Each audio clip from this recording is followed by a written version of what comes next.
The frigid wind of a late autumn evening rattled the thin glass of the window, a sound that seemed to echo the frantic drumming in Liam's chest. He stood in the narrow hallway of his cramped apartment, his calloused fingers tracing the bold red letters on the paper taped to his door. Final notice. The words were a physical blow, stealing the air from his lungs. He felt the rough texture of the cheap paper, cold and unforgiving, a stark contrast to the crushing weight of failure settling on his shoulders. 48 hours. The number screamed in his mind, a merciless countdown to the moment he and his daughter would have nowhere to call home. Outside, the city roared on, a symphony of distant sirens and rumbling traffic, completely indifferent to the silent implosion of his world. He closed his eyes, and the acrid smell of his own fear filled his senses, a nauseating mix of panic and utter, soul-crushing despair. A cold dread, sharp as a shard of ice, slid down his spine. He was failing. He peeled the notice from the door, the sound of the tape tearing away, feeling unnaturally loud in the suffocating silence of the apartment. He walked to the small, rickety kitchen table and smoothed the crumpled paper under the weak light of the single buzzing bulb. Beside it lay the sum total of his existence, worn bills and a handful of coins. He counted it again, his hands trembling slightly, as if the number might magically change. $250. Exactly. The bitter taste of bile rose in his throat. Just yesterday, he had stood at the pharmacy counter, his heart a leaden weight in his chest, as he paid for the small bottle of medication that sat on the counter now. It was for Maya's asthma, a non-negotiable expense. He looked at the bottle, then back at the paltry sum of money. Love and ruin. Sitting side by side, his stomach contracted with a familiar gnawing ache. It had been weeks since he'd eaten a proper meal, a sacrifice made so that his daughter never had to feel this specific kind of emptiness. A soft, wheezing cough drifted from the other room, and Liam's entire body tensed. He pushed himself away from the table and crept to the doorway of Maya's bedroom. She was asleep, a small, fragile form, huddled under a thin blanket, her 7-year-old face serene in the dim glow of her nightlight. The faint whistling sound of her breath was a constant, terrifying reminder of her vulnerability, and his. He felt a surge of fierce, protective love so powerful it was physically painful, a tight clench in his chest that made it hard to breathe. He was her father, her only parent, the man who had promised her dying mother he would always keep her safe. The promise now felt like a cruel joke, a taunt whispered by the ghosts of his own inadequacies. A wave of shame washed over him, hot and suffocating, and he gripped the doorframe to steady himself, his knuckles white. Tears burned behind his eyes, but he refused to let them fall. He couldn't afford that weakness. He retreated to the kitchen, the worn linoleum cold beneath his socks. He sank into a chair, his head in his hands, the rough skin of his palms scraping against his stubble. What could he do? The thought of a homeless shelter, the noise, the smells, the sea of vacant eyes, sent a shudder of primal fear through him. He pictured Maya's face, her bright eyes filled with confusion and terror, and the nausea returned with a vengeance. He had always been a worker. His hands, covered in scars and calluses from years of heaving boxes in a warehouse, were a testament to his life's labor. Then, one Tuesday afternoon, a man in a crisp suit had called him into an office that smelled of lemon polish and told him his position was redundant. Just like that, his strength, his dedication, his entire identity erased. The silence of the apartment pressed in, broken only by the low, mournful hum of the nearly empty refrigerator. He felt like he was drowning.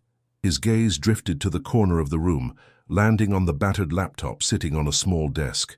It was old, slow, and the battery had died years ago, but it still worked.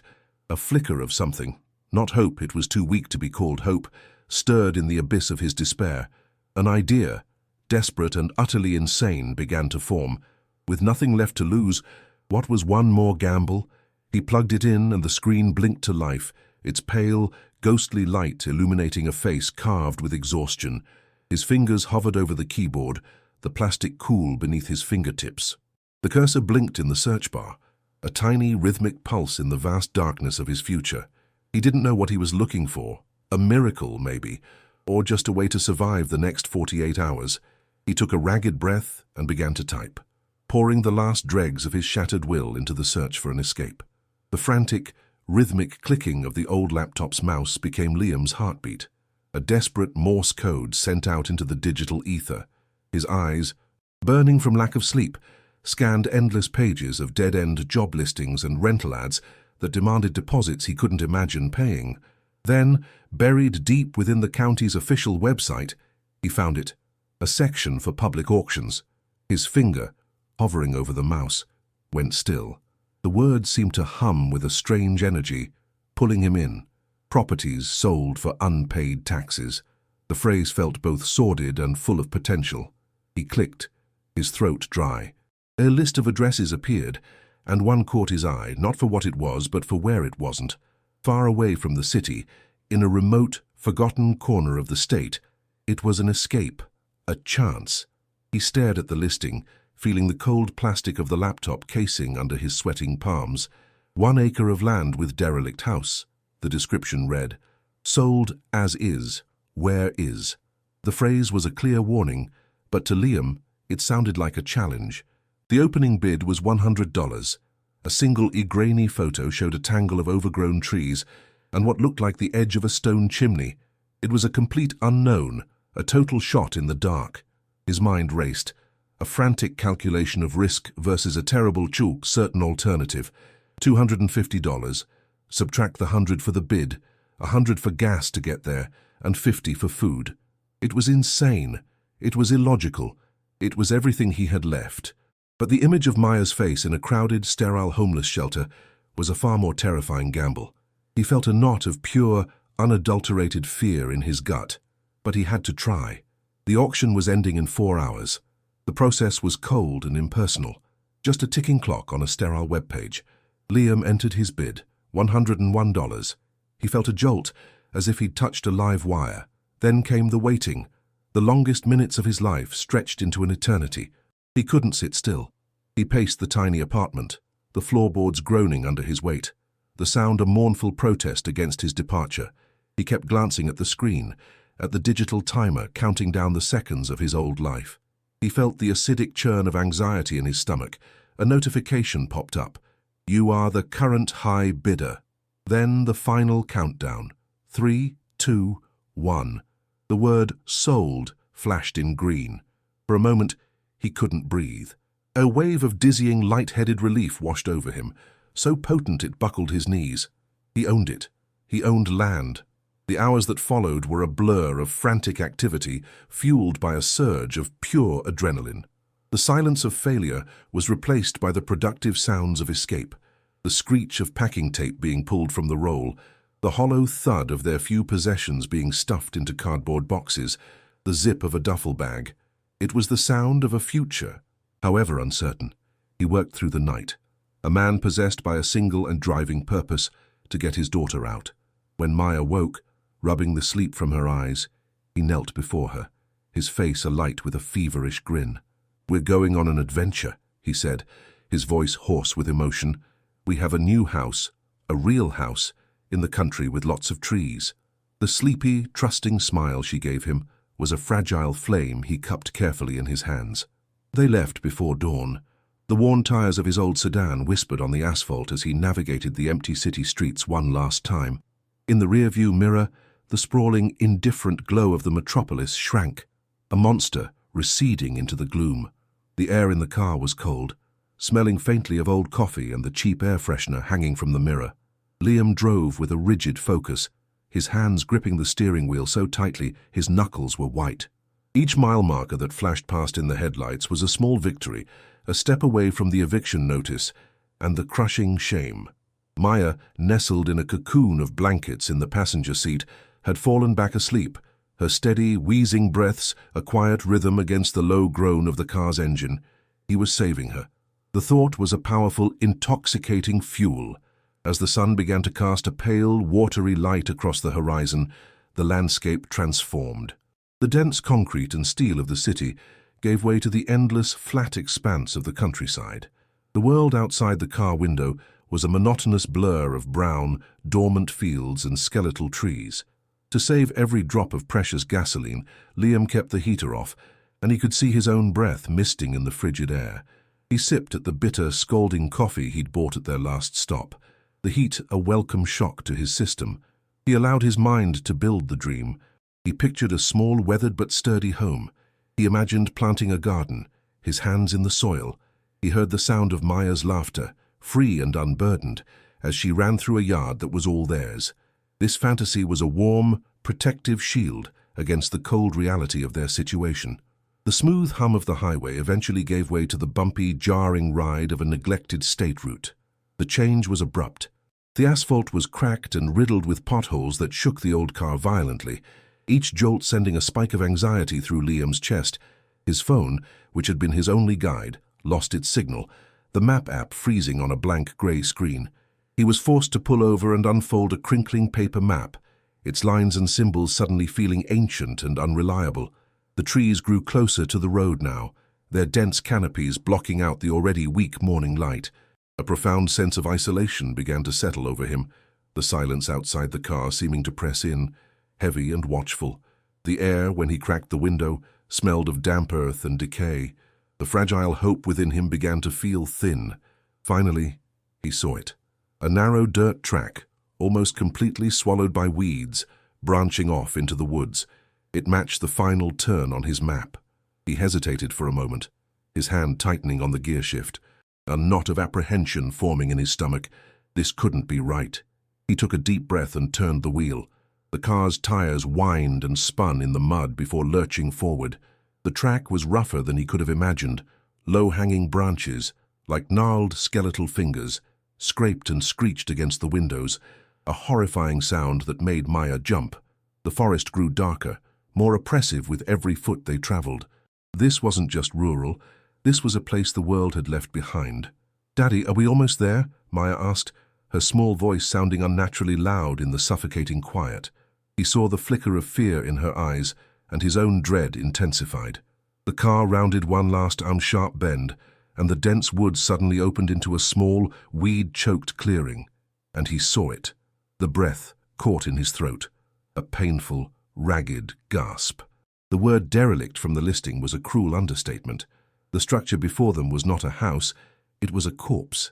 A gaping wound in the roof exposed the dark interior to the elements like a fractured skull. The wood of the walls was blackened and warped, and the entire structure seemed to be leaning, as if sighing in surrender to gravity. Liam killed the engine. The sudden, profound silence that descended was broken only by the sound of his own hammering heart. It was a tomb. In that single devastating instant, the beautiful, fragile bubble of hope he had nurtured for hundreds of miles didn't just pop, it shattered into a million ice-cold shards. He pushed the car door open and stepped out onto the damp ground, his legs unsteady beneath him. The air was the first assault. It was a physical presence, a thick, putrid miasma that clung to the back of his throat. It was the stomach-churning stench of years of water damage, of black mold inches of rot and animal decay. It was the smell of absolute abandonment. The sound of scuttling in the tall, dead grass nearby made the hair on his arms stand on end. He took a few hesitant steps closer, his gaze locked on the ruin. He could see daylight straight through the other side of the building via a glassless window frame. The despair was instant and overwhelming, a black tide rushing in to fill the space where hope had been. He hadn't bought a home. He had bought a headstone. He had spent every last cent on a death trap. From inside the car, Maya's small, trembling voice cut through the silence. "Daddy, it's broken." The words struck him with the force of a physical blow. He had done this. He had dragged her across the state, filled her head with stories of a new life, only to bring her to this monument to his own foolishness and desperation. He felt a wave of nausea and self-loathing so intense it made him dizzy. This wasn't a fresh start. This was the end of the line, a pit deeper and darker than the one he had just escaped. He felt the crushing weight of his failure settle onto his shoulders, a physical burden that seemed to press the very air from his lungs. The hope had been false, a trick of the light, and now, standing in the grey afternoon, the darkness was absolute. He was a fool, a complete and utter fool. He forced his legs to move, his boots crunching on fallen leaves and unseen debris as he approached the front of the house. He reached out and pushed on the door. It resisted for a second, then gave way with a sickening groan, tearing from its one remaining hinge and crashing to the floor inside. A cloud of dust, spores, and the smell of ancient decay billowed out, forcing him to stumble back, coughing and gagging, peering into the gloom. He saw a scene of total devastation. The floor was a treacherous mess of fallen roof timbers, mounds of sodden plaster, and pools of dark, stagnant rainwater that mirrored the bleak sky. The isolation was terrifyingly complete. There were no neighbors, no distant sounds of traffic, no signs of human life at all. Just the silent, watching trees that seemed to press in from all sides, suffocating him. His eyes, desperate for any sign of viability, scanned the clearing and landed on the old well, a crumbling circle of fieldstones partially covered by rotting wooden planks. A last, pathetic flicker of hope ignited within his chest. Water. If there was water, they could survive. He found a rusted metal bucket with a frayed rope tied to its handle lying in the weeds. His hands shook as he cleared the planks and lowered the bucket into the dark, circular void. He listened, holding his breath, praying for the sound of a splash. There was nothing, only the faint, hollow thud of the bucket hitting the bottom, dry. The well was completely, utterly dry. The finality of it was a punch to the gut. No shelter, no power, and now, no water. A raw, guttural sound, a half-sob, half-scream of pure anguish, was torn from his throat. He stumbled back from the well and collapsed against the damp, spongy wall of the ruin, sliding down to sit amidst the rubble and dirt. The adrenaline that had propelled him for 2 days drained away in an instant, leaving behind a soul-crushing exhaustion that was heavier than anything he had ever carried in a warehouse. He had nothing, less than $20, a half-tank of gas, and a car that might not make it back out of the muddy track. He had failed on a scale he couldn't have comprehended. He had brought his child to a place where they could not survive.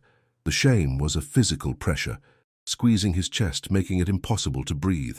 The tears he had fought back in the sterile apartment now came freely, hot tracks carving paths through the grime on his exhausted face. Maya slowly got out of the car and walked over to him, her small form looking impossibly fragile against the backdrop of the decaying house. She placed a tiny, cold hand on his heaving shoulder.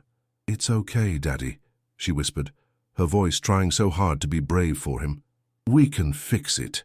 Her simple, unwavering faith was a shard of glass twisting in his heart. He looked up at her, at the absolute trust in her wide, frightened eyes, and a fresh wave of self-hatred washed over him as the sun began to dip below the tree line, casting long, menacing shadows that made the ruin look even more skeletal. A deep, penetrating chill began to seep into his bones. The hope had been a mirage in the desert of his desperation.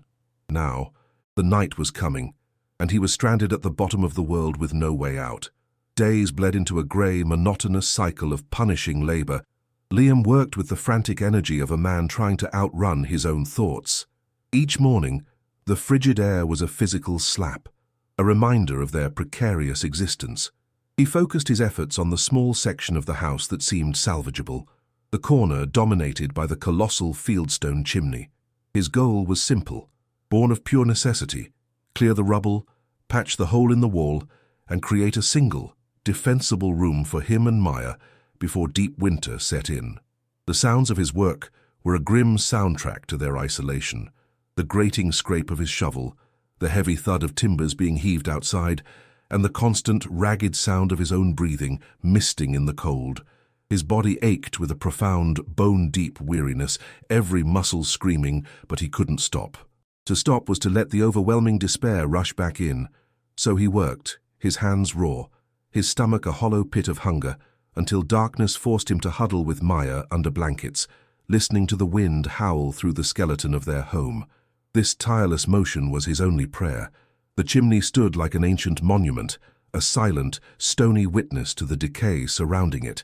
It was massive, built from river stones of all shapes and sizes, fitted together with a skill that defied the ruin of the house. Liam saw it as their only potential anchor for survival.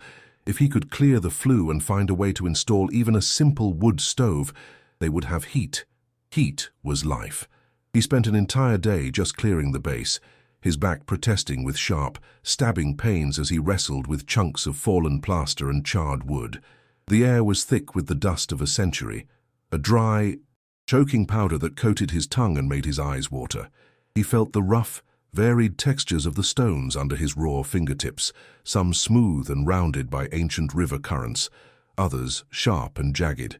He could smell the faint, lingering scent of soot and creosote, a ghostly aroma of long-dead fires that had once warmed a family in this very spot. A profound sense of loneliness washed over him. He was just one more desperate soul fighting against the cold in this forgotten place, a ghost in the making. Maya, wrapped in the one thick blanket they owned, would sit in a relatively clean corner, drawing on scraps of cardboard he had found. Her presence was a constant, dual-edged force. It was the source of his crippling fear, the reason his failure felt so monumental. Yet, her quiet resilience was also the only thing that kept him from surrendering completely. Sometimes she would hum a little tune, a small, hopeful sound that was almost painful to hear amidst the desolation. He would watch her, and his heart would ache with a love so fierce it was a physical pain in his chest. He was clearing this rubble for her. He was enduring the hunger for her. He was pushing his body past its limits for her. Every stone he moved, every piece of debris he hauled away, was a silent promise he was making to her small, huddled form. "I will not fail you again. I will make this right." He didn't believe the words himself, not really, but he repeated them in his mind like a mantra, a desperate incantation against the encroaching darkness and the gnawing emptiness in his gut. Her safety was the only thing that mattered in this broken world. It was on the third day of this grueling work that something changed. He was on his knees at the very base of the chimney, using his bare hands to scoop away the last of the fine, mouse-grey dust and rubble from the hearth. His fingers were numb with cold, scraped and bleeding from a dozen small cuts. He was running his hand along the bottom course of stones, checking for any major cracks in the foundation hewn when he felt it. It was a subtle difference, something his eyes had missed completely. One particular section of mortar felt different. While the rest was hard as iron, this small line was gritty and soft, crumbling like dry sand under the pressure of his thumb. A flicker of something, a tiny spark of curiosity, cut through the fog of his exhaustion. He pushed harder. The mortar gave way, falling in a soft shower of dust onto the floor. He felt a strange, cold draft seeping from the thin crack he had just created, a draft that carried the scent of deep, undisturbed earth and something else, something dry and ancient. His heart gave a single, hard thump against his ribs. He pressed his fingers into the gap, his mind racing. Why was this part different? It wasn't a repair. The stones around it were original. It felt intentional. He wiggled the large, flat stone that the loose mortar had surrounded. It shifted, only a millimeter, but it was an unmistakable movement, accompanied by a low, grinding sound of stone against stone. A jolt, like a low-voltage electrical current, shot up his arm. This wasn't just a loose stone. This was designed to be moved. The initial flicker of curiosity now ignited into a flame of intense focus. All thoughts of the cold, the hunger, and his aching back vanished, replaced by a singular, consuming question. What was this? He tried to pull at it with his bare hands, his raw fingers finding no purchase on the smooth, cold surface of the rock. It was too heavy, too perfectly seated. A wave of frustration washed over him. He felt an irrational sense of urgency, a feeling that he was on the verge of something immensely important, a secret the old house was finally ready to reveal to him. He needed leverage. He scrambled back to his feet, a new energy coursing through his veins. His eyes scanned the debris-strewn room, searching for anything he could use as a pry bar. His gaze fell on a long, rusted piece of rebar sticking out of a chunk of fallen concrete, but it was too flimsy. Then he remembered. The tire iron. It was still in the trunk of his car, a heavy, solid piece of steel. He hurried outside, the sudden burst of pale, midday light blinding him for a moment. He fumbled with the trunk latch, his hands shaking with a mixture of cold and anticipation. He grabbed the cold, heavy tool, its weight in his hand feeling substantial and purposeful. As he turned back toward the house, he glanced at Maya. She was watching him, her big eyes wide with a silent question. He gave her a weak, reassuring smile he didn't feel, a knot of nervous excitement tightening in his stomach. What if it was nothing, just a builder's anomaly? But the cold draft he had felt told him otherwise. It was the house's breath, and he was about to discover what it had been holding for so long. Back inside the gloomy room, he knelt before the stone the tire iron feeling cold and powerful in his grasp. The air was still, and the only sound was the frantic pounding of his own heart, a drum beat of suspense. He carefully worked the flattened end of the iron into the gap he had cleared, the metal making a high-pitched grating sound as it scraped against the stone. He felt the tip bite into the softer mortar behind the rock. He took a deep, shaky breath, the dust in the air tasting metallic on his tongue. He put his shoulder into it and pushed. For a moment, nothing happened. The stone held fast, a silent, immovable guardian. Liam gritted his teeth, a low groan escaping his lips, as he put every ounce of his desperate strength into the effort. His muscles screamed, and sweat beaded on his forehead, instantly cold in the frigid air. The iron bent slightly under the strain. He felt a moment of despair, thinking it was fused in place, another dead end in a house full of them. Then, with a deep, groaning shudder that seemed to run through the entire chimney, something gave. The stone didn't just come loose, it pivoted inwards, scraping heavily against the floor of a hidden cavity behind it. It moved with a slow, grinding finality, like a tomb being opened for the first time in a century. The sound echoed in the cavernous space of the ruined house, a sound of discovery and violation. A puff of dry, stale air, smelling of deep cellars and forgotten things, billowed out of the newly formed black square in the chimney's base. Liam fell back, his heart hammering against his ribs, his breath coming in short, sharp gasps. He stared at the opening, a perfect rectangle of absolute darkness that seemed to swallow the dim light of the room.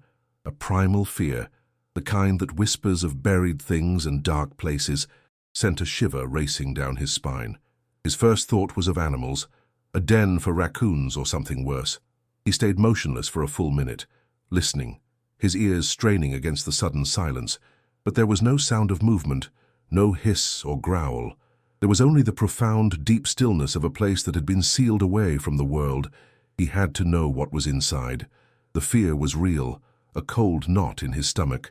But the mystery was now an obsession, a force more powerful than his caution.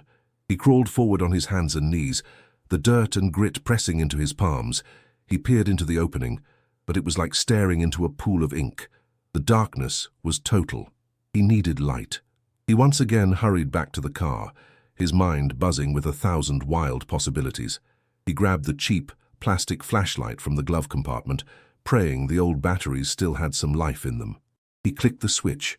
A weak, yellowish beam flickered, then held steady. It wasn't much, but it was enough. Clutching the light like a talisman, he returned to the mysterious hole. His hand trembled as he aimed the beam into the void.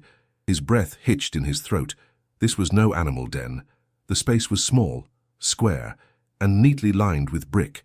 It was a man-made chamber, and resting squarely in the center of the dusty floor was a box, a dark, metal box, covered in a thick mantle of rust. The sight of the box sent a fresh wave of adrenaline through him. It was real. This wasn't his imagination. It was a deliberate, hidden cache. He lay on his stomach, the cold from the floor seeping through his thin jacket, and reached his arm into the cavity. The air inside was shockingly cold, still and dead. His fingers brushed against something, and he flinched. It was just a cobweb, thick and ancient. He reached further, his shoulder pressing against the rough edge of the stone opening. His fingertips finally made contact with the box. The metal was frigid, its surface gritty with a thick layer of rust that felt like coarse sandpaper.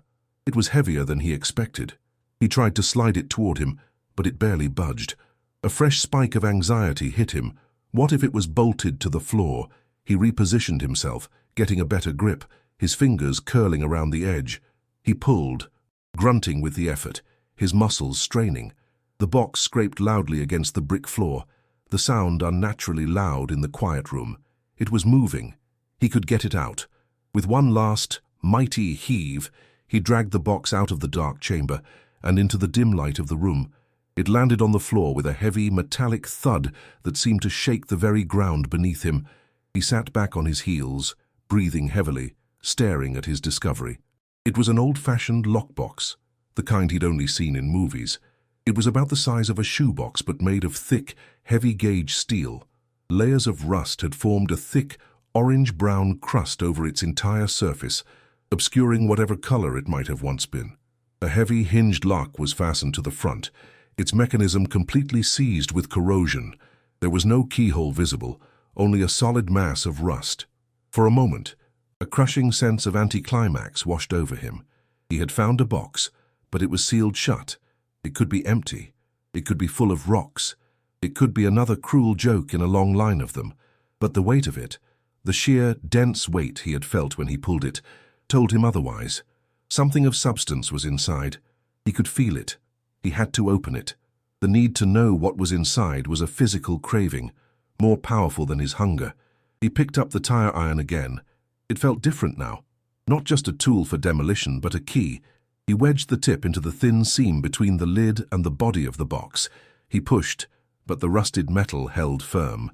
He repositioned the iron, trying to find a point of weakness near the hinge. He slammed the heel of his hand against the end of the tool. A jarring vibration shot up his arm, and a small flake of rust fell away, but the lid remained sealed. He felt a surge of desperate frustration. To come this far, to have this tangible secret in his hands, only to be defeated by a rusted lock, was unthinkable. He stood up, lifted the heavy tire iron over his head, and brought it down with all his might directly onto the lock. The resulting sound was a deafening clang of metal on metal that echoed through the ruin like a gunshot. Maya, in the corner, let out a small, startled cry. Liam froze, his heart pounding. "It's okay, sweetie," he called out, his voice hoarse and strained. "Daddy's just fixing something." He knelt down again, his ears ringing. He saw that the blow had made a difference. A large crack had appeared in the rust-caked lock. A new hope surged through him. He wedged the tire iron into the new crack, a much better point of leverage. He put his entire body weight onto the tool, his face contorting with the strain. He heard a high-pitched squeal of protesting metal, a sound of immense pressure. The rusted hinge groaned. He pushed harder, and with a sudden, shockingly loud crack, the lock mechanism shattered. The lid of the box, released from its century-long prison, sprang open by a few inches. Liam gasped, scrambling backward as if the box were alive. It was open. After all these years, it was finally open. He stared at it, his chest heaving. A profound sense of awe and terror washing over him. He was about to look upon a secret that someone had died to protect. The air suddenly felt heavy with the weight of that forgotten history. He reached out with a trembling hand, the scraped knuckles white against his grimy skin. The metal lid was cold to the touch. He hesitated for a heartbeat, his mind a whirlwind of possibilities. Was this the moment his life turned around, or the moment he uncovered something terrible? Taking a deep, ragged breath that did little to calm his racing heart, he lifted the lid all the way back. The hinges creaked in a final, mournful protest. The first thing that hit him was the smell. It was faint, but distinct. The dry, slightly oily scent of waxed canvas or oilcloth, mixed with the faint, sweet perfume of decay. Inside, nestled snugly, was a large bundle wrapped in a dark, greasy-looking fabric. It was lumpy and heavy, conforming to the shapes of whatever lay within. There was no fanfare, no immediate glint of treasure, just this mysterious, carefully wrapped package. The deliberate way it had been protected sent a fresh shiver of anticipation through him. Whatever this was, it had been immensely valuable to someone. He carefully lifted the bundle out. It was shockingly heavy, far heavier than it looked. He placed the heavy bundle on the dusty floor beside the box and began to carefully unfold the corners of the oilcloth. The fabric was stiff and cracked with age, and it made a faint crinkling sound as he worked. It felt greasy and slightly damp under his fingers, a testament to its long service protecting its contents from moisture. As he peeled back the final layer, his breath caught in his throat. He stared, his mind refusing to comprehend what his eyes were seeing. The weak afternoon light, filtering through a grimy, broken window, fell upon the contents, and a soft, dull, yellow gleam met his gaze. It wasn't the brilliant, glittering shine of pirate movies. It was a deep, soft, powerful glow, a color that felt ancient and heavy. Bars, neat stacks of small rectangular bars of solid gold. His mind went completely blank. All sound, all thought, all feeling seemed to drain away, replaced by a roaring in his ears. It was impossible.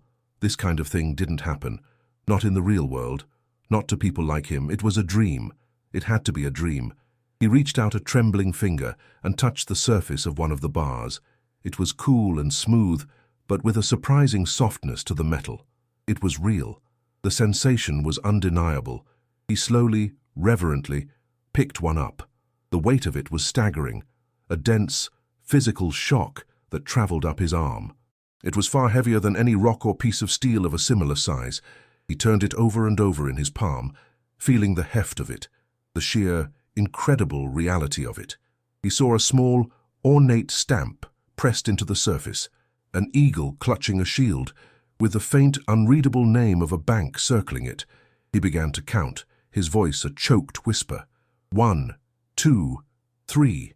He stacked them on the floor beside him, each one landing with a solid, satisfying thud.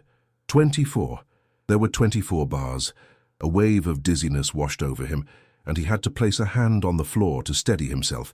His entire world had just been tilted on its axis, the crushing weight of his poverty, the terror of the eviction, the despair of the ruined house.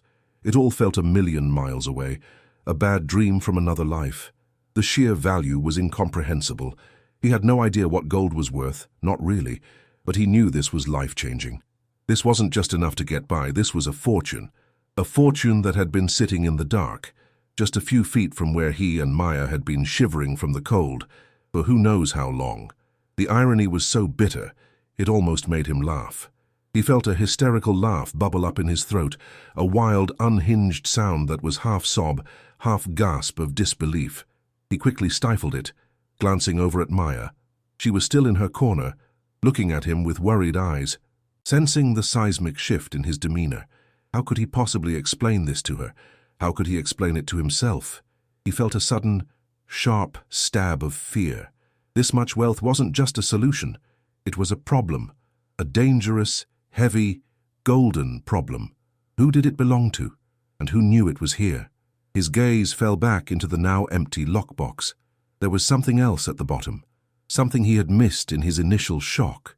It was a dark, rectangular object lying flat against the rusty metal. He reached in and carefully lifted it out.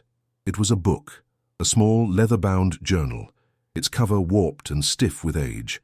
The leather was a deep, dark brown, almost black, and it felt dry and fragile in his hands. A simple leather thong was wrapped around it, holding it shut. The scent that rose from it was powerful and evocative, the smell of old paper, faded ink, and time itself. His heart, which had been hammering with the shock of the gold yaws, now began to beat with a new kind of anticipation. The gold was wealth. But this, he instinctively knew, was the answer. This was the story. This held the key to understanding the impossible treasure he now possessed. This little book was infinitely more valuable and potentially far more dangerous than all the gold combined. The mystery had just deepened immeasurably. With fingers that felt clumsy and numb, he carefully unwound the leather thong. It was brittle and he was terrified it would snap, but it held. He opened the cover. The first page was filled with elegant, but slightly faded, cursive script. The ink was a sepia brown, and the paper was yellowed and brittle at the edges. At the top of the page, a name was written in strong, confident strokes, Thomas Penhaligon. Beneath it, a date, October 17th, 1934. A chill that had nothing to do with the cold in the room washed over Liam. 1934, the Great Depression. This secret was almost a century old. This gold had been hiding in the dark, waiting since before his own parents were born. He felt like an archaeologist who had just stumbled into a pharaoh's tomb, a trespasser in a story that was not his own. The name Thomas Penhaligon meant nothing to him, but he felt an instant connection to the man who had built this chimney, hidden this box and written these words. He had a sudden powerful sense of a presence in the room with him, the ghost of the man whose secret he had just unearthed. He turned the page, his touch as gentle as if the paper were made of ash. The journal was filled with entries, all in the same neat, disciplined hand. His eyes scanned the first few lines, his mind struggling to decipher the old-fashioned cursive. The words spoke of hardship, of dust storms and crop failures, of neighbors losing their farms, of a pervasive sense of hopelessness that felt chillingly familiar. Liam felt a profound and sudden empathy for Thomas Penhaligon. He wasn't reading a history book. He was reading the words of a man who had lived through a despair that mirrored his own.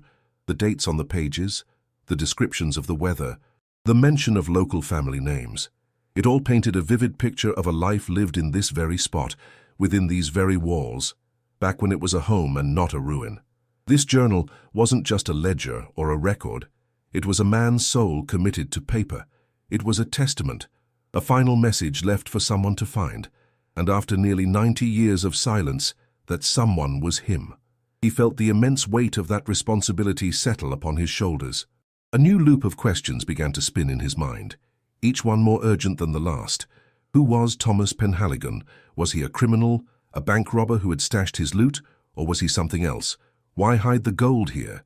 What happened to him? The journal held the answers. He knew it.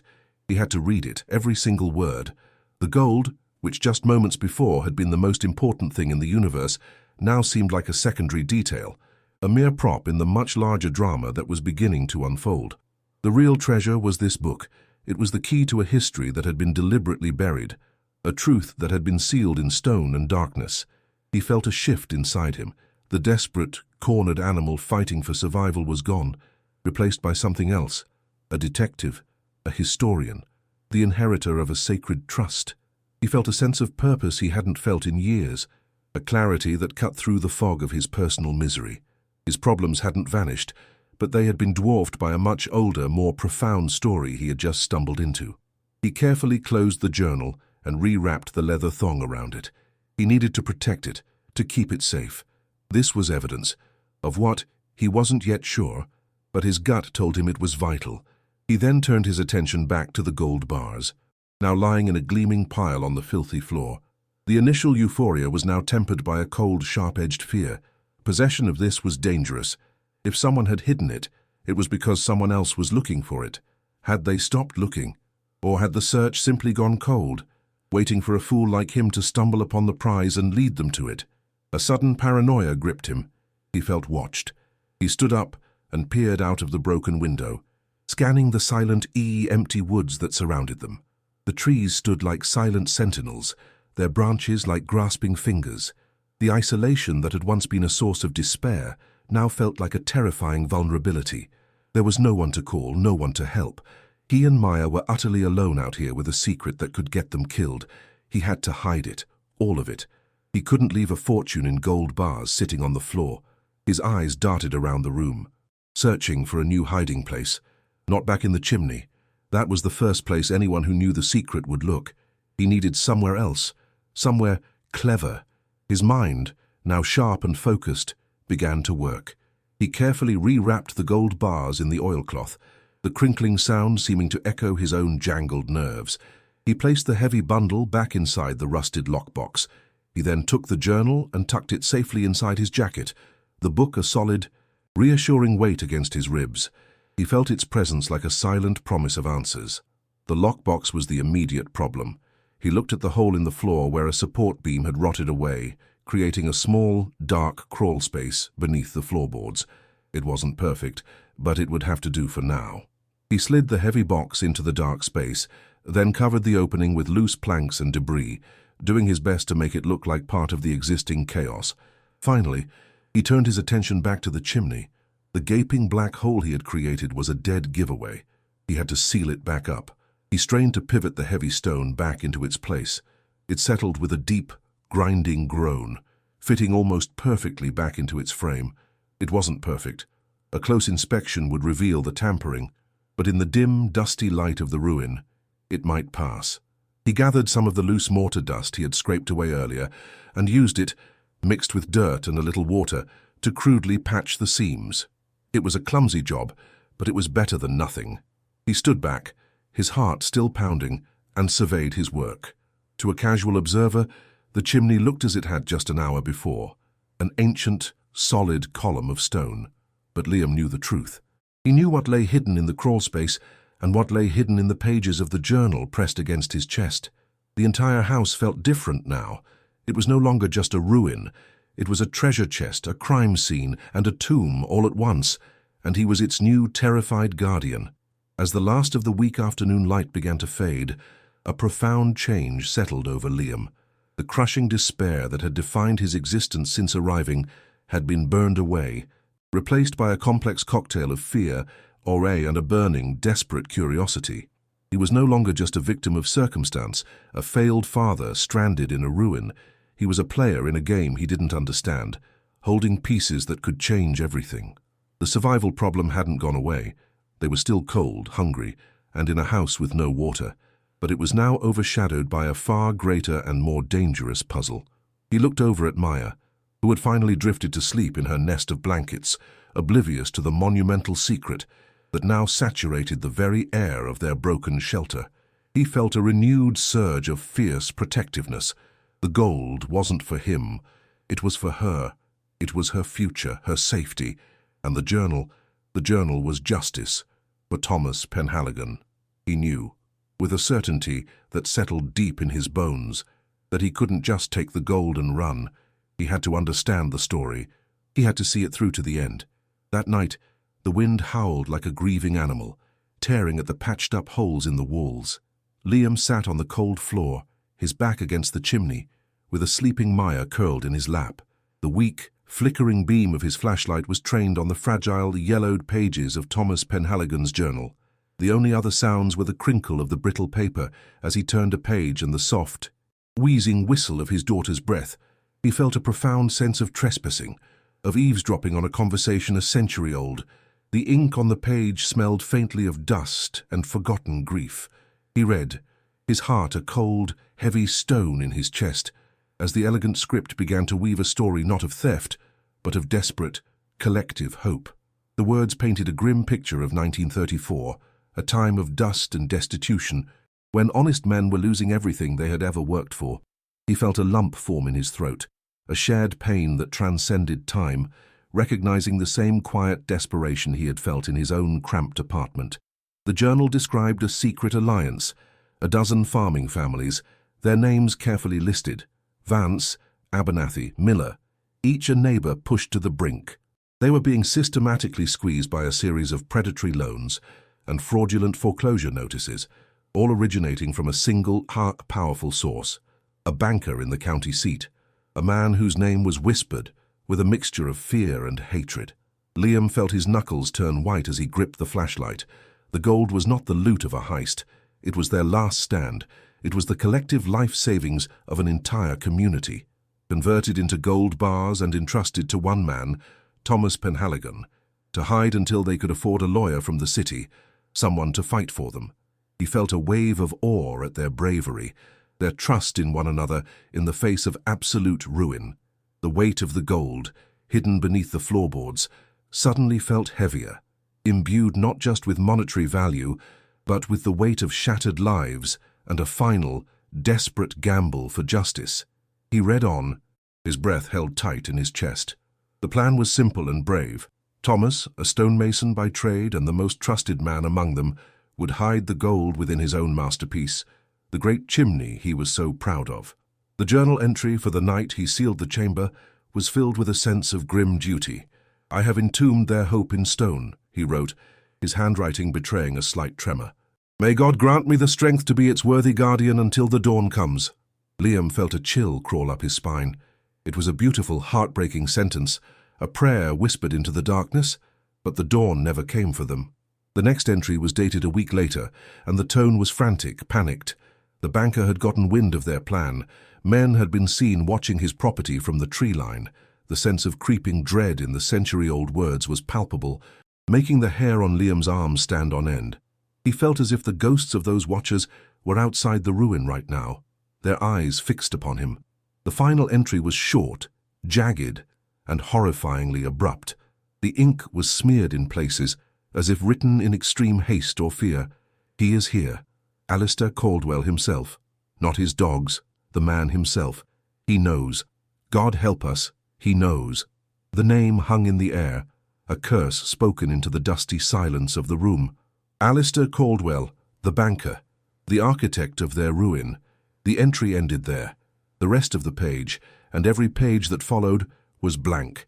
Liam stared at the empty, yellowed paper, his mind reeling. The implication was as clear as it was monstrous. Caldwell had come, and Thomas Penhaligon, the guardian of his community's hope, had never written another word. He hadn't run away. He had been silenced, murdered, for the gold. The journal was no longer just a story. It was a dying declaration. It was an accusation from the grave, a finger pointing across 90 years of silence directly at his killer. Liam felt a surge of cold, righteous fury, a feeling so pure and powerful it momentarily burned away his own fear. 2 days later, the quiet of the woods was shattered. Liam was attempting to rig a makeshift tarp over the largest hole in the roof when he heard it. It wasn't the sound of the wind or a falling branch. It was the low, aggressive rumble of a powerful engine, a sound of wealth and impatience that was utterly alien to this place of decay. He froze, his heart instantly hammering against his ribs.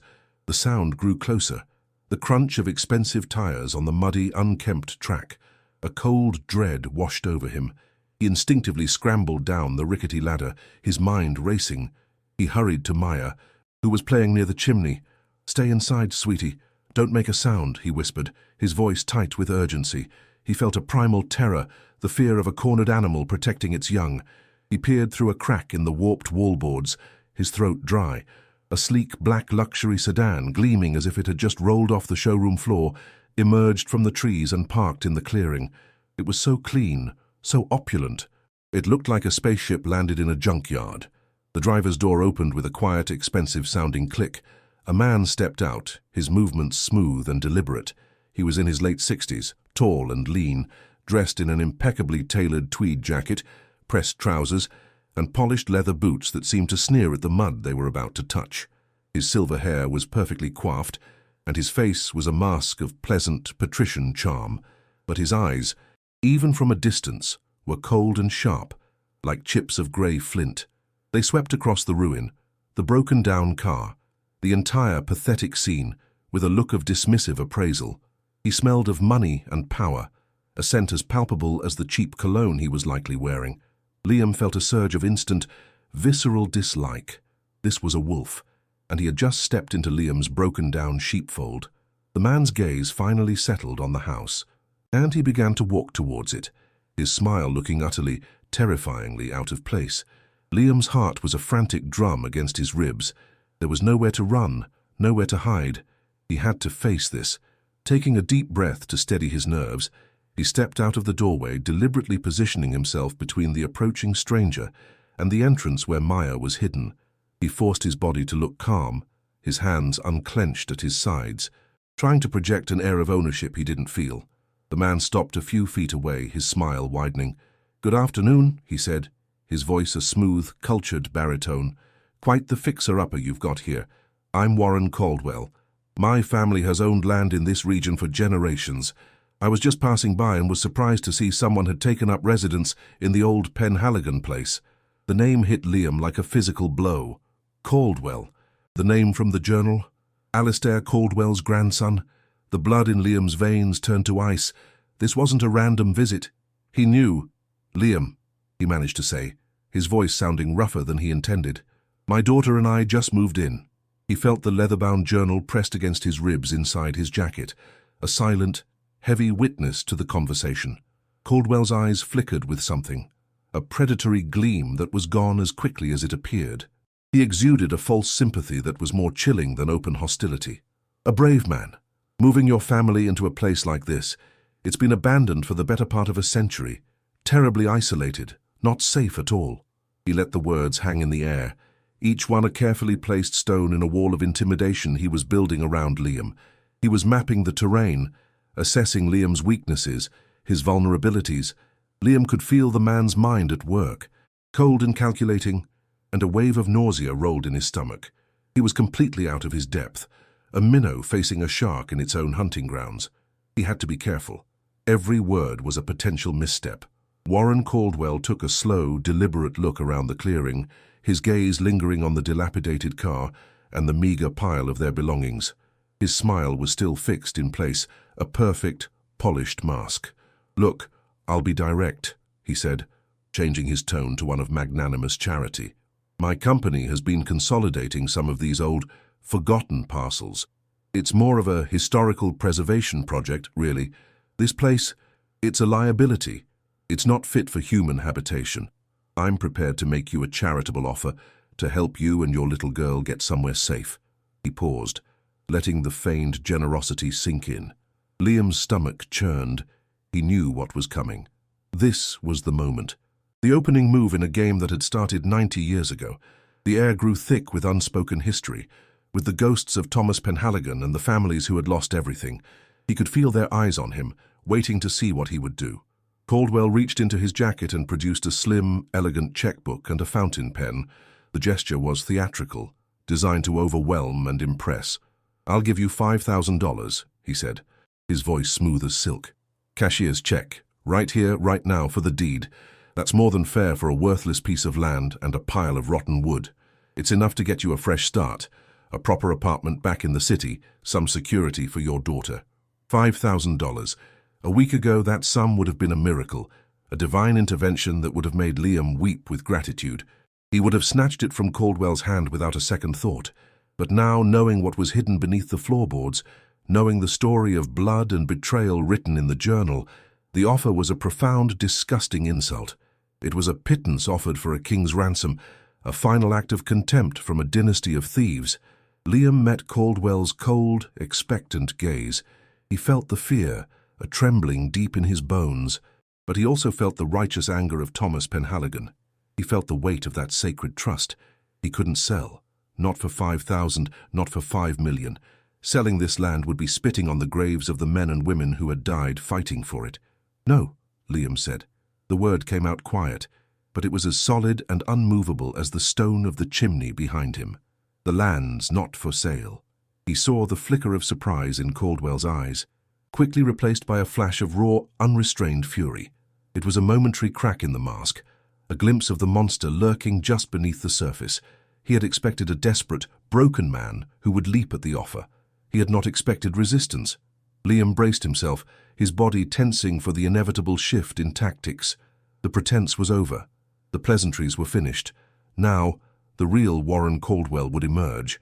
The smile on Caldwell's face didn't just vanish. It was retracted like a blade being sheathed. His features hardened, the patrician charm evaporating to reveal the cold, ruthless predator beneath.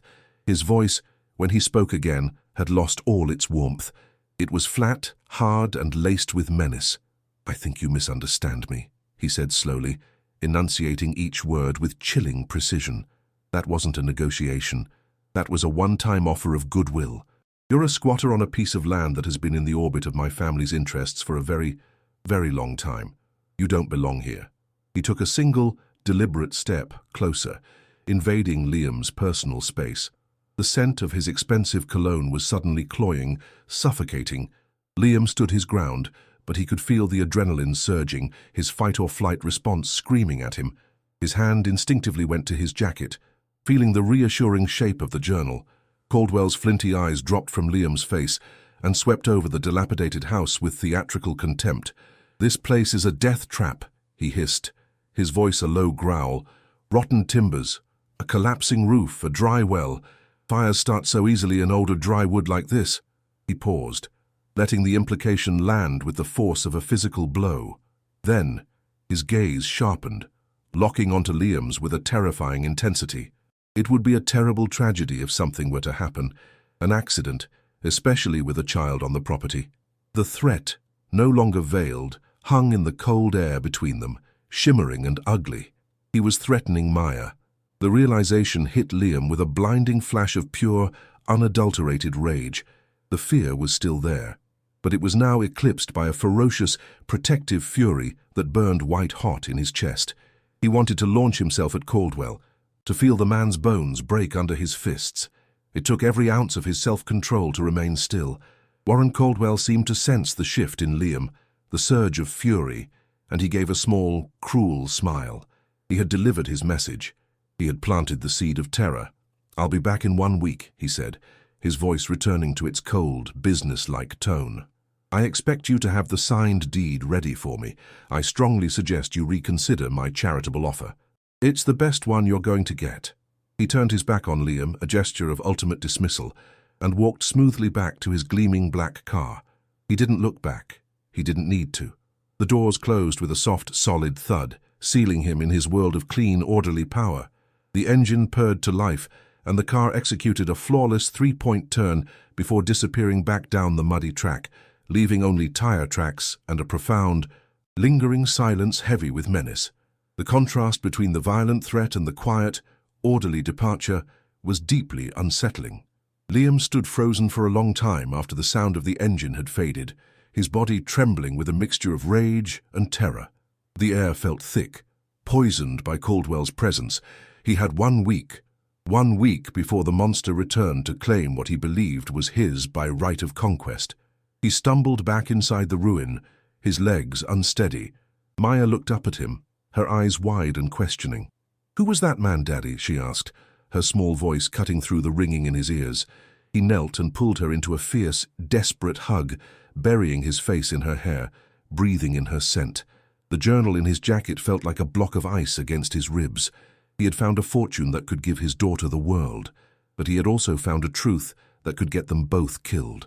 The path forward had split into two, each one fraught with an impossible choice.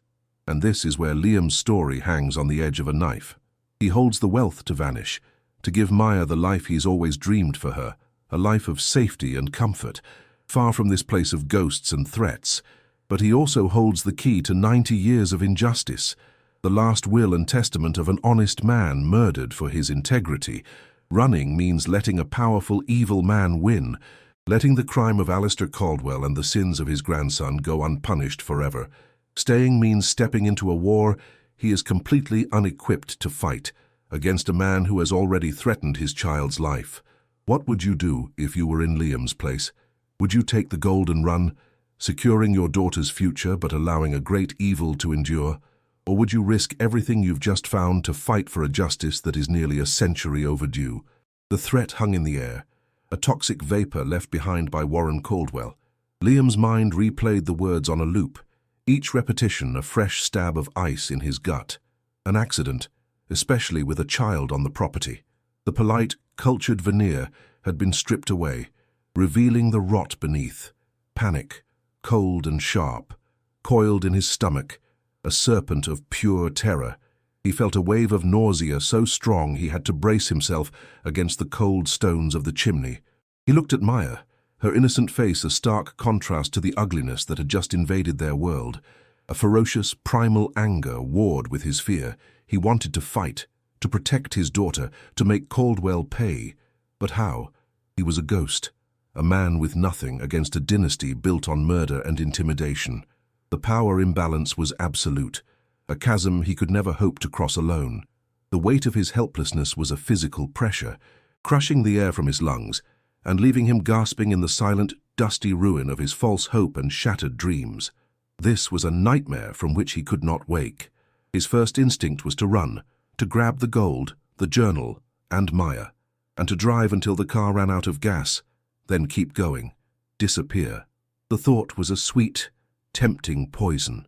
The gold offered a future of safety, of good schools and warm beds for Maya, a life where she would never feel the gnawing ache of hunger or the bite of the cold. He could give her that. He owed her that. But as he clutched the journal inside his jacket, the brittle leather felt like a brand against his skin. He saw Thomas Penhaligon's face in his mind, a man who died guarding his community's hope. He heard the echoes of the names, Vance, Abernathy, Miller. To run would be to become a grave robber, to profit from a tragedy and allow the crime to remain buried forever. It would mean letting Caldwell win. A bitter, acidic taste filled his mouth. He felt his heart torn in two, a violent schism between a father's duty to protect his child and a man's duty to honor the dead. The choice felt impossible, a moral torture chamber with no right answer. He couldn't go to the local authorities. The thought was laughable and terrifying in equal measure. Their family, like the Caldwells, didn't dominate a region for nearly a century without having the sheriff in their pocket, the judges on their payroll. Walking into the local police station with this story would be suicide. It would be like a mouse asking a cat for protection from its owner.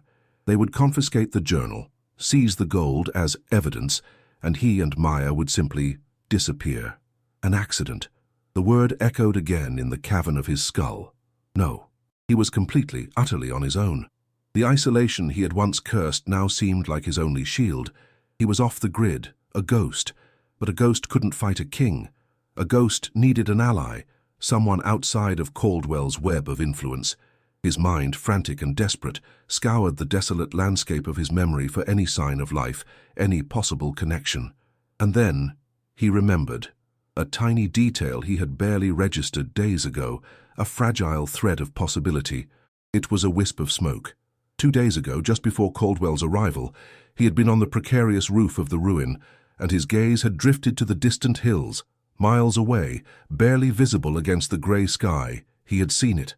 A thin, steady plume of white smoke rising from the dense, unbroken sea of trees. At the time, he had dismissed it as a hunter's campfire or a Forest Service outpost, but now it represented the slimmest of possibilities. A person, a neighbor, however distant, someone who lived out here, beyond Caldwell's immediate reach.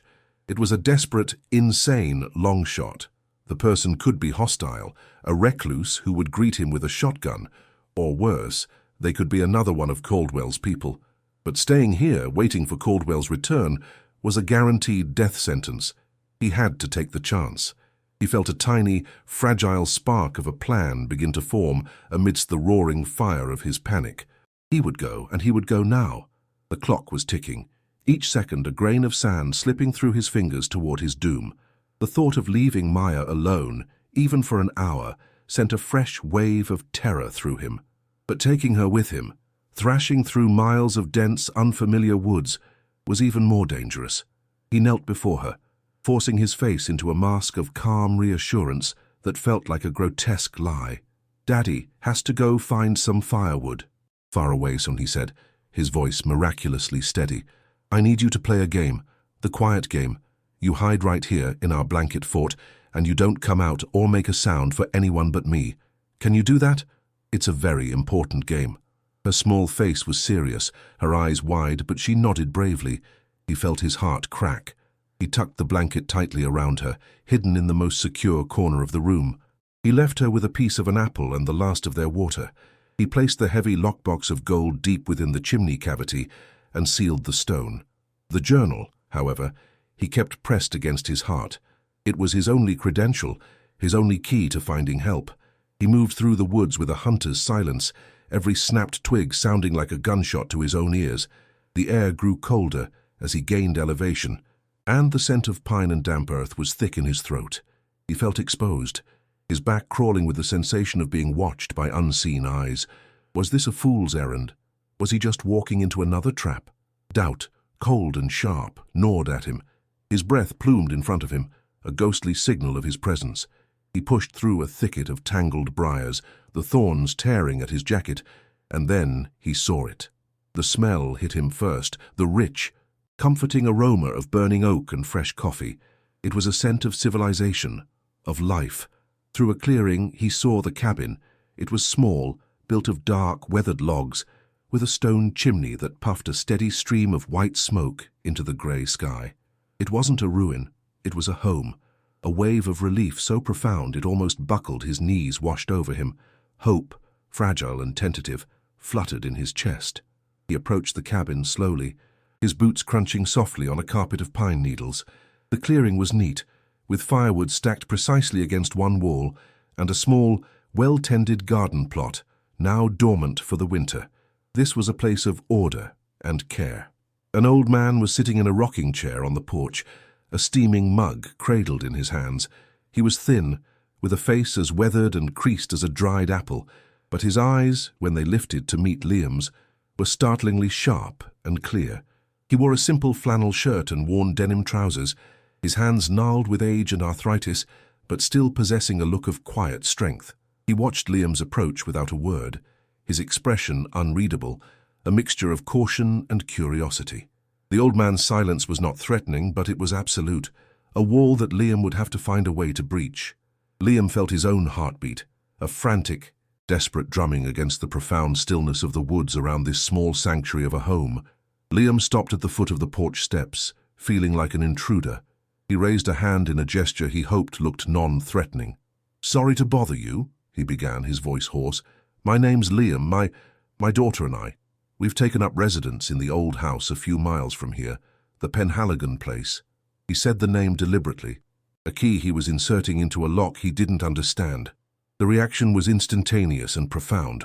The old man's entire body went rigid, the placid, watchful expression on his face shattered, replaced by a look of intense, almost painful focus. His knuckles, wrapped around the coffee mug, turned white. He leaned forward in his chair, his sharp eyes boring into Liam, searching his face for something. The silence stretched for a long, taut moment, filled with a sudden, heavy significance. The name had landed like a stone in a still pond, and the ripples were spreading fast. "Penhaligon," the old man finally repeated, his voice a low, raspy whisper, thick with an emotion Liam couldn't yet name. It sounded like grief. "Get up here, son," the old man said, his voice stronger now, laced with an undeniable authority. "Get up here and sit down." It wasn't an invitation, it was a command. Liam climbed the 3 wooden steps, the wood groaning under his weight, and sat on a simple bench against the cabin wall. The old man never took his eyes off him. "My name is Elias Vance," he said, and the name from the journal screamed in Liam's mind. Vance, one of the families, one of the men who had pooled his life savings. A jolt went through Liam, a shock of recognition so powerful it felt like electricity. This wasn't just a random neighbor. This was a descendant. This was part of the story, alive and breathing right in front of him. A wave of dizziness washed over him. The old man seemed to sense his shock. "You look like you've seen a ghost," Elias said, his gaze softening slightly. "In a way, I suppose you have." The air on the porch was thick with the weight of unspoken history, of a secret that had been waiting for this very moment. Liam's hands trembled as he reached inside his jacket. He didn't know how to explain, so he let the journal speak for him. He pulled out the small leather-bound book, its surface worn and dark with age. He held it out to Elias. "I found this," he said, his voice barely a whisper, "inside the chimney." Elias stared at the journal as if it were a holy relic. His hand, shaking with a fine tremor, reached out and took it. His gnarled fingers traced the contours of the worn leather cover with an impossible tenderness. He didn't open it. He just held it, his eyes closing for a long moment. A single tear escaped from the corner of his eye and traced a slow path through the deep wrinkles on his cheek. The sight was so profoundly moving that Liam had to look away, feeling like he was intruding on a moment of intensely private grief and vindication. 90 years, Elias whispered to himself, the words catching in his throat. As we waited 90 years, he finally opened his eyes and looked at Liam, his gaze filled with a lifetime of sorrow and a flicker of something new, hope. "My grandfather's name was Daniel Vance," Elias said, his voice thick with emotion as he gently opened the journal to the list of names. "He was a good man, a strong man. I remember him telling me stories, not of this, but of the trust, of the promise they all made to each other in the dead of night. In that very house," he ran a trembling finger down the list of names written in Thomas Penhaligon's faded ink. "Miller, Abernathy. I knew their children. I grew up with the ghosts of this story all around me. We all knew the gold was hidden. We all knew Alistair Caldwell was a thief, but we never had proof. Just the word of broken farmers against a man who owned the entire county. My father looked for this book his entire life. He would go to the ruin and just stare at the chimney, knowing the truth was sealed inside, but he never dared to tear it down. He was afraid of Caldwell. We all were." He looked up at Liam, his eyes burning with an ancient fire. "You have found more than gold, son. You have found our voice." Elias leaned closer, his voice dropping to a conspiratorial whisper, the scent of pipe tobacco and old wool clinging to him. "But there's a part of the story the journal can't tell you, the part Thomas never got to write. My grandfather was hiding in the woods that night, watching the house. He was supposed to be the lookout. He saw it all." Liam's blood ran cold. He leaned in, straining to hear, the world shrinking to the space between him and the old man. He saw Alistair Caldwell arrive, not with his thugs, but alone. He went inside. My grandfather heard them arguing, his voice a low rumble, and then Thomas Penhaligon's, raised in defiance. Thomas would not tell him where the gold was. He was a man of honor, made of the same stone as his chimney. Elias paused, taking a ragged breath, the memory of a story told to him as a boy still vivid and raw. And then there was a single terrible sound, a gunshot. My grandfather saw Caldwell walk out of the house alone, his face like thunder. Alistair Caldwell didn't just order the murder. He pulled the trigger himself. The revelation landed in the pit of Liam's stomach like a block of ice. It was one thing to read about a murder. It was another to hear the eyewitness account, passed down through a generation. The crime was suddenly visceral, immediate. "Warren Caldwell knows," Liam breathed, the pieces clicking into place with horrifying clarity. Elias nodded grimly, his face a mask of grim certainty. "He knows everything." That's the sickness of that family. They don't see this as a crime. They see it as a conquest. In Warren's twisted mind, his grandfather won that gold when he killed Thomas Penhaligon. It's his inheritance, earned by blood. He's not just looking for money. He's hunting for a trophy that he believes is his by right. That's why he's so obsessed. It's about affirming his family's legacy of power and ruthlessness. And that, Elias said, his eyes locking onto Liam's, is what makes him infinitely more dangerous than a common thief. He believes he is in the right. He believes you are the one stealing from him, and he will do absolutely anything to take back what he considers his property. A profound sense of dread, colder and deeper than any he had yet felt, settled over Liam. Caldwell's threat against Maya was not just a tactic, it was a promise. "He came to the house," Liam said, his voice shaking slightly as he recounted the visit. "He offered me $5,000. When I refused, he told me he'd be back in a week. He threatened Maya." Elias listened, his lips pressed into a thin, hard line. "A week is a lie," the old man said without hesitation. "It's a game to him. He's giving you time to sweat, time for the fear to work on you. But a man like that, once he knows for certain that the gold has been found, and your refusal to sell told him everything he needed to know, he won't wait. He's coming for you, son. And he won't come alone, and he won't be knocking. You and your little girl are in mortal danger. You have to get out of that house, now tonight." The urgency in Elias's voice was a physical jolt, sending a surge of pure adrenaline through Liam's veins. He had left Maya alone. He had to get back. He shot to his feet, his mind a maelstrom of terror. "Maya," he gasped. "She's still there, hiding." Elias stood with him, his old frame suddenly energized. "Then there's no time to waste. Go. Get your daughter, get the gold, and get the journal. Bring them all here. This cabin is not on any county map, and I have ways of defending it. You will be safe here with me. Go now. Run!" The command galvanized Liam into action.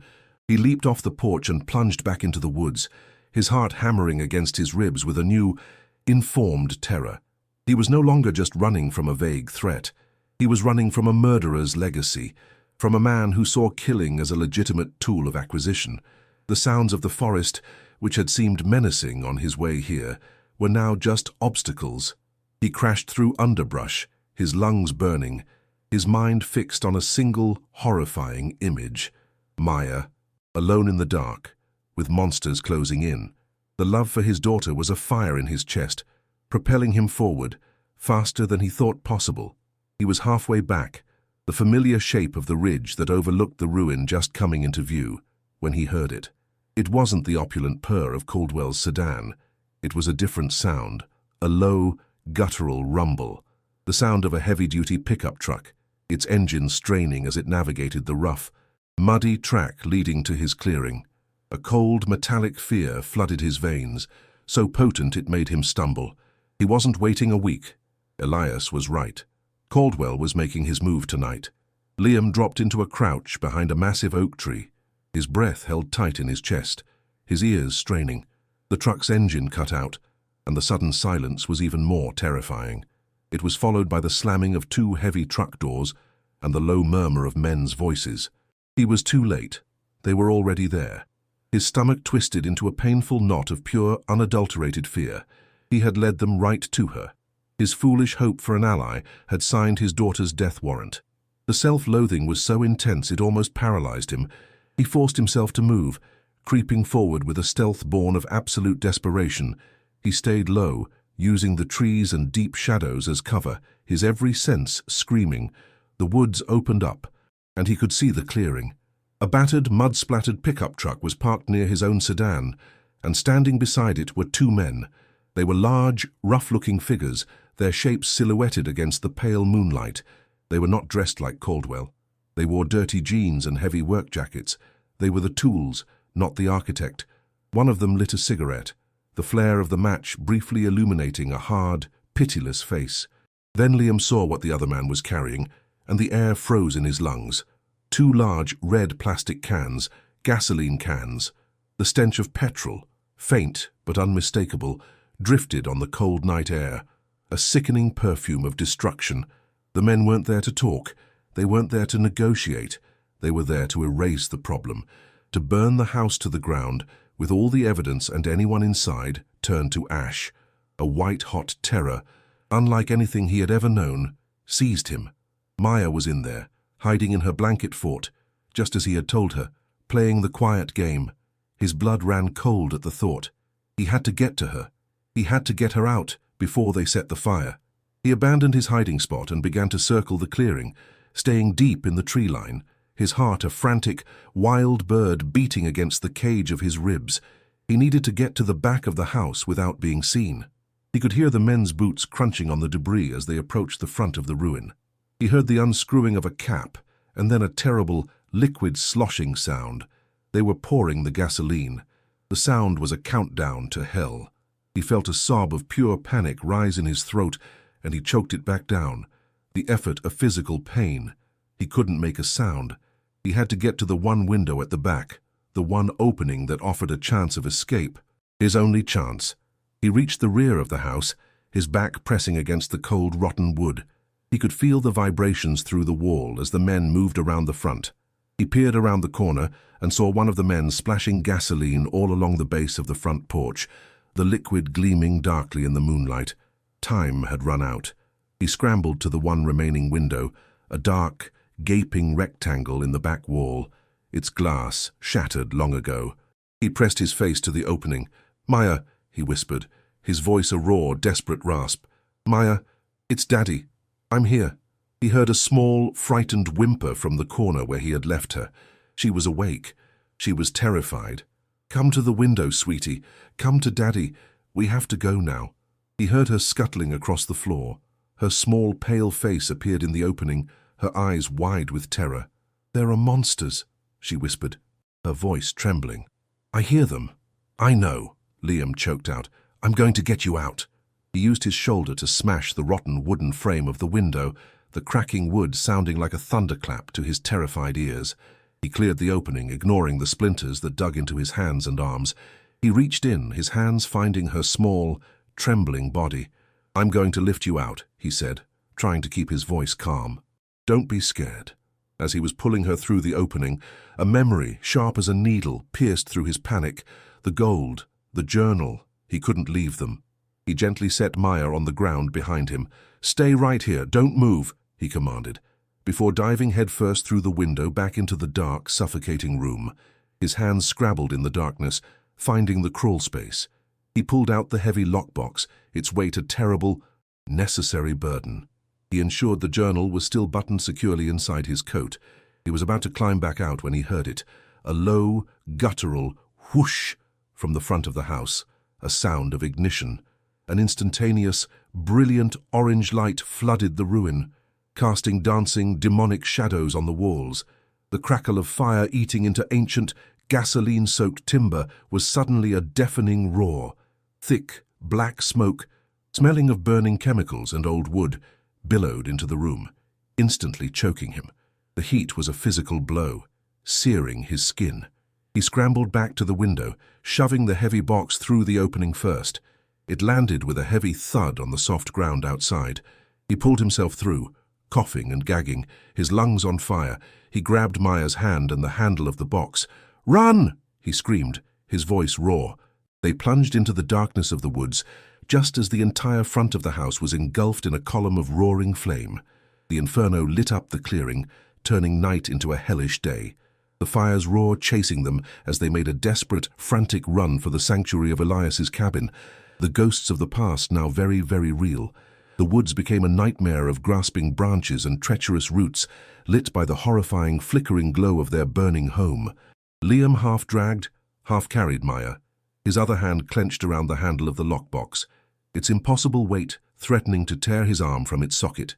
Every breath was a ragged, painful gasp, his lungs still burning from the smoke. The roar of the fire behind them was a constant, terrifying presence. the sound of a hungry beast devouring his last, desperate hope. He could hear the shouts of the two men, their surprise turning to anger, as they must have realized the house wasn't empty. He risked a glance over his shoulder. The ruin was a funeral pyre, a towering inferno sending sparks and embers spiraling into the black sky, a hateful monument to Caldwell's greed. The sight filled him with a fresh surge of terror and adrenaline. He couldn't stop. He couldn't slow down. He pushed on, deeper into the suffocating darkness. With the weight of the gold pulling him down and the love for his daughter forcing him onward, he stumbled through the darkness, disoriented, his mind a maelstrom of fear. Maya was crying now, soft, terrified sobs that tore at his heart. The weight of the lockbox was an anchor, each step a monumental effort. His muscles screamed, his vision swam with black spots. He felt himself starting to falter, the crushing exhaustion threatening to overwhelm him. Then he remembered Elias's face, the promise of safety. He had to make it, for Maya, for Thomas Penhaligon, for the 90 years of silence.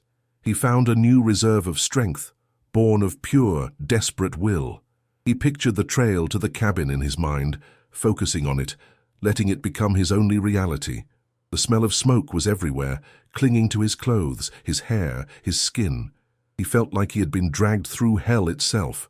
He could hear the men crashing through the woods behind them, their curses and angry shouts getting fainter, as Liam's desperate flight took him further away. They were running for their lives, carrying a fortune, a piece of history, and the last hope for justice. Finally, through the trees, he saw it, a single, welcoming point of yellow light, Elias's cabin. A wave of relief, so powerful it was dizzying, washed over him. He staggered out of the tree line and into the small and neat clearing, collapsing to his knees, his body finally surrendering. He dropped the heavy lockbox onto the ground with a loud thud. The cabin door flew open, and Elias stood there, a shotgun held firmly in his hands, his face grim in the porch light. He took in the scene, Liam on his knees, gasping for air, the terrified, soot-stained child, the sinister orange glow pulsing against the distant sky. He lowered the shotgun. "Get inside," he commanded, his voice a low, steady growl. "Both of you. Now."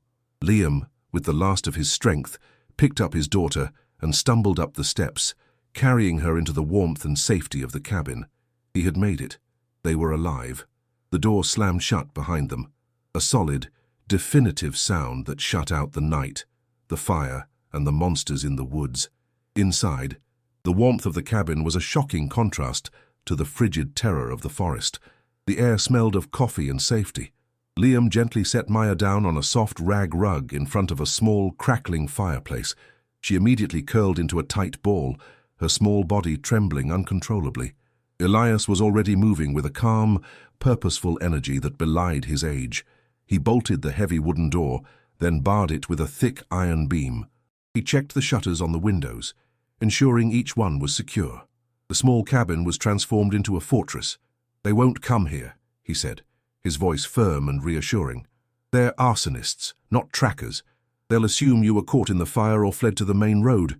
They won't risk coming after a man they know is armed and waiting." He turned to Liam, his sharp eyes taking in his soot-stained face and ragged breathing. "You did it, son. You got them out. You saved the proof." His words were a balm on Liam's raw, frayed nerves. Liam sank into a wooden chair, his body finally admitting the full extent of its exhaustion. A violent tremor ran through him, a delayed reaction of adrenaline and terror. He looked at his hands. They were scratched, bleeding, and covered in soot, but they were the hands that had pulled his daughter from a fire. He hadn't failed her. Not this time. Elias placed a steaming mug of black coffee in his hands. The heat seeped into his frozen fingers, a small, grounding comfort in the chaos of his mind. "Drink this," the old man ordered gently. "It will help with the shock." Liam drank, the bitter, scalding liquid a welcome shock to his system. He looked from his sleeping daughter, safe by the fire, to the rusted lockbox on the floor, and then to the old man standing guard with a quiet, resolute dignity. He was no longer alone. In this small, warm cabin, surrounded by the ghosts of a long-forgotten battle, a new alliance had been forged in fire and fear. The turning point had been reached. The flight was over. Now, the fight was about to begin. From the fortified sanctuary of the cabin, Elias made a single, decisive phone call. He used an old satellite phone, a relic he kept charged for emergencies. Its antenna pointed carefully at the star-filled sky. Liam listened, his heart a frantic drum against his ribs, as the old man spoke in low, coded phrases to a voice on the other end. It was a federal prosecutor, a man specializing in public corruption, a contact Elias had nurtured for decades for this exact moment. Liam could hear the skepticism in the distant voice, then the shift to sharp, focused interest as Elias mentioned the names Penhaligon and Caldwell, and the phrase eyewitness testimony to a 1934 homicide. The air in the cabin was thick with the scent of wood smoke and 90 years of simmering hope. A secret meeting was arranged for dawn, at a desolate crossroads miles away. It felt unreal, a scene from a spy movie, yet the cold, hard weight of the journal pressed against Liam's chest was a constant, terrifying reminder that this was his life now. The meeting was as clandestine as the phone call. A nondescript black sedan, its engine a low, quiet hum, was waiting for them at the deserted intersection as the sun cast its first weak, grey light across the frosty fields.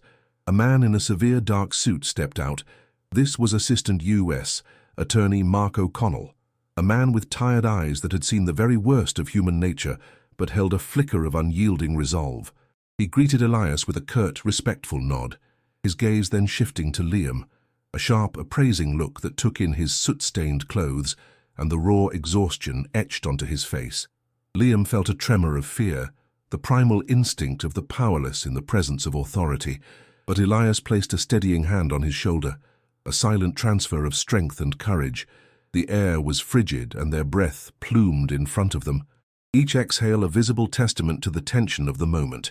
This was the point of no return. They were handing their fate, and the fate of the story, to this grim-faced stranger. Liam moved to the hood of the sedan, the metal cold and slick with morning dew. With trembling fingers, he unbuttoned his jacket and carefully placed the leather-bound journal on the car's surface. The crinkle of the ancient pages seemed deafeningly loud in the morning stillness. Then, he reached into the lockbox, his hand closing around the cool, heavy smoothness of a single gold bar. He placed it beside the book. The solid, dense thud of the gold hitting the car's hood was a sound of absolute finality. O'Connell put on a pair of thin leather gloves and picked up the bar, his eyes widening slightly at its unexpected heft. He studied the faded stamp of the long-defunct bank, his expression unreadable. Then he opened the journal. His gloved finger traced the elegant, faded script of Thomas Penhaligon's final, frantic entry. He read the list of names: Vance, Abernathy, Miller. He looked from the journal to Elias and then to Liam. The last remnants of skepticism in his eyes vanished, replaced by the cold eye's hard glint of a predator who had just caught the scent of his quarry. The raid was not a subtle affair. It was a declaration of war. Before the morning sun had fully crested the hills, the tranquil, manicured grounds of the Caldwell estate were shattered by the percussive chop-chop-chop of helicopter blades. 2 black FBI helicopters descended like birds of prey, their downdraft whipping the ancient oak trees into a frenzy. Simultaneously, a convoy of black SUVs screamed up the long, winding driveway, their sirens silent, but their purpose terrifyingly clear. Heavily armed agents in tactical gear swarmed from the vehicles, moving with a silent, disciplined efficiency that was the polar opposite of the clumsy, brutish violence of Caldwell's thugs. There was no knock, no warning. A heavy battering ram, wielded by 2 powerful agents, splintered the ornate, hand-carved front doors of the mansion with a single, explosive crash. The sound was a shockwave of consequences, the arrival of a justice that had been deferred for nearly a century, now kicking in the door with overwhelming and undeniable force. Warren Caldwell was in his study, a cavernous room of dark wood and leather-bound books, wearing a silk dressing gown and holding a delicate porcelain cup of coffee. The sound of the door crashing open made him spill the hot liquid on his hand. He looked up, his face a mask of aristocratic outrage and confusion. But when the first FBI agent, clad in black and pointing a rifle, stormed into the room shouting federal commands, the mask shattered. His eyes, those cold, flinty chips of grey that had terrorized Liam, now widened with disbelief, then with a flash of impotent, cornered rat fury. as Mark O'Connell stepped in behind the agents and coolly announced, "Warren Caldwell, you are under arrest for conspiracy, extortion, and your connection to the 1934 murder of Thomas Penhaligon." All the color drained from his face. The click of the steel handcuffs locking around his wrists was a small, precise sound that echoed like a death knell through the opulent, silent mansion. The Caldwell dynasty had just ended. The legal battle that followed was complex, but the outcome was decisive. The journal, corroborated by Elias's powerful eyewitness account, passed down from his grandfather, and further supported by long-buried financial records uncovered in the raid, was enough to ensure Caldwell would spend the rest of his life in prison. The gold presented a unique problem. As the proceeds of a crime for which the statute of limitations on theft had long since expired, it was declared legally forfeit by the state. However, in a landmark civil ruling, the court decreed that the assets, having been discovered by Liam on private property, to which he held the legal title, should have their full value awarded to him as the rightful finder. After valuation, the 24 bars of gold were worth just over $11 million. Liam sat in the sterile quiet of his lawyer's office, the number echoing in the room, feeling a sense of dizzying unreality. He thought of the $250 on his kitchen table. It felt like a story that had happened to someone else a lifetime ago. The transformation was absolute. The gnawing, constant hum of anxiety that had been the soundtrack to his life for years was finally silent. The first thing he did was establish an unbreakable trust for Maya, ensuring her health, safety and education for the rest of her life. He sat not at a rickety kitchen table counting coins, but in a warm, quiet office with walls of rich mahogany, the scent of leather and success in the air. A kind-faced financial advisor spoke in calm tones about portfolios, long-term growth, and charitable foundations. Liam felt the crushing weight on his shoulders. The one he had carried for so long he had forgotten what it was like to be without it, simply dissolve. He could breathe. For the first time since his wife's passing, he felt the solid ground of security beneath his feet. The fear was gone, replaced by a profound, soul-deep peace. He was no longer a man drowning. He was a man building a lighthouse, a beacon of safety for his daughter that could never be extinguished by the storms of the world. But the wealth was never just for him. It was a sacred trust, stained with the blood of an honest man. Liam knew he had one more debt to pay. Working with Elias, he used the bulk of the fortune to establish the Penhaligon Vance Grant for independent farmers. It was a foundation dedicated to providing capital and legal support to small, family-run farms in the region, protecting them from the very same predatory practices that had destroyed a community 90 years prior. He sat at a long, polished table and signed the founding documents, the smooth flow of the pen a stark contrast to the frantic, jagged final words in Thomas's journal. Elias sat beside him, his old eyes wet with tears, as were the eyes of the other descendants of the original families who had gathered to witness the moment. It was the closing of a circle, a final, triumphant answer to a prayer whispered into the darkness almost a century ago. The hope that had been entombed in stone was finally free, reborn to nurture the very community it was meant to save. His new home stood on the exact spot where the ruin had been, a testament to rebirth. It was a simple, sturdy house of warm wood and wide windows, filled with light and the scent of baking bread. The massive fieldstone chimney stood at its heart, fully restored, a proud monument to its builder. On a cold winter's evening, Liam stood in a bright, warm kitchen, the sound of sizzling in a pan replacing the memory of the mournful hum of an empty refrigerator. He placed a plate of roasted chicken and vegetables on the table in front of Maya. Her face, now full and healthy, lit up with a smile.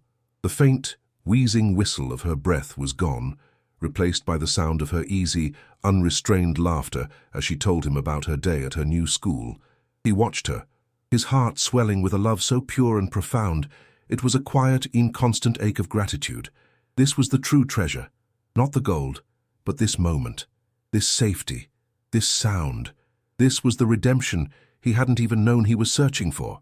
Liam stood on his new porch, looking out at the land that was now truly his. The night was cold, clear, and utterly silent. He thought of the journey, the impossible, terrifying path from a final eviction notice to this moment of profound peace. He had stumbled into a story of greed and murder, but had found a story of honor, courage, and a justice that refused to die. The ghosts of the past were no longer screaming for vengeance. They were at rest, their long vigil over. And as he stood there, a father who had saved his child and redeemed a forgotten promise, he finally felt a sense of belonging, a feeling of being truly home. The story of Liam and the hidden gold is a testament to the fact that even in the deepest despair, hope can be found in the most unexpected places. If you believe that good can triumph over evil and that the echoes of the past deserve to be heard, then make sure you subscribe to this channel so you never miss another story of struggle, mystery, and ultimate redemption.